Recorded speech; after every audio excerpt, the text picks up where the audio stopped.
Pourquoi je n'arrive pas à trouver l'amour? Parce que ce n'est pas le bon moment. Vouloir trouver l'amour ne doit pas être à cause de la solitude ressentie durant la période de célibat. Trouver quelqu'un doit répondre à un désir et non à un besoin qui serait comblé uniquement par un autre. Attention à ne pas confondre amour et idolâtrie.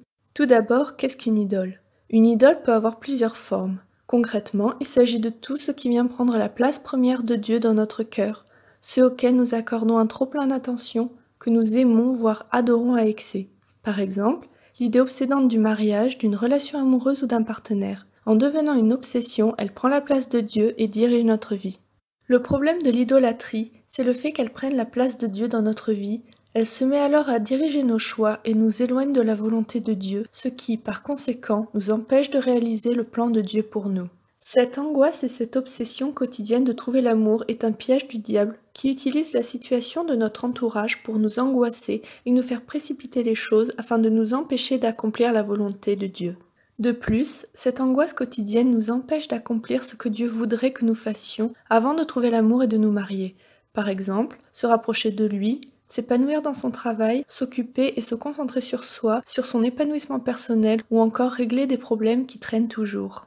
Cependant, il ne faut pas oublier que Dieu connaît mieux que nous le bon moment, car le temps de Dieu est parfait. Si l'on n'a toujours pas trouvé chaussure à notre pied, alors ce n'est pas encore le bon moment. Il faut garder confiance et mettre Dieu au centre de sa vie, lui remettre tous nos projets entre ses mains et toujours tenter de faire au mieux sa volonté. Malgré tout, l'attente d'un partenaire peut devenir difficile à vivre et la tentation de trouver des réponses par nous-mêmes est très grande, ce qui peut conduire à des comportements à risque. Par exemple, consulter des services de voyance payants à des professionnels ou gratuits sur les réseaux sociaux, chercher des signes que c'est la bonne personne tout autour de nous, etc. L'entourage peut également avoir un rôle négatif sur nous.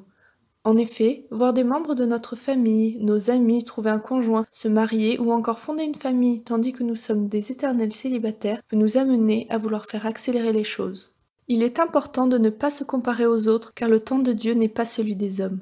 Chacun a son temps et il est nécessaire de se rappeler que nous sommes tous uniques aux yeux de Dieu. Il faut garder la foi et demander à Dieu de faire preuve de patience et lui offrir cette attente. Dans tous les cas, vouloir forcer et précipiter les choses ne fera jamais rien ressortir de bon si ce n'est pas la volonté de Dieu qui nous aime plus que quiconque et qui veut notre bonheur. La relation sera alors vouée à l'échec tôt ou tard. L'idée d'une vie de couple comme bonheur éternel est fausse. La vie de couple ne nous apportera pas le bonheur si nous ne le sommes pas déjà avant de trouver l'amour. De même, le mariage n'est pas là pour arranger une situation bancale ou en échec, mais pour consolider une relation déjà construite, sûre et stable. Il faut pouvoir gérer les épreuves et les problèmes qui surviennent au quotidien à deux. Un couple, c'est avant tout deux personnes qui se complètent et sont complémentaires. Former un couple, ce n'est plus prendre n'importe quelle décision selon notre bon vouloir, c'est aussi demander à son partenaire avant de prendre la décision soi-même.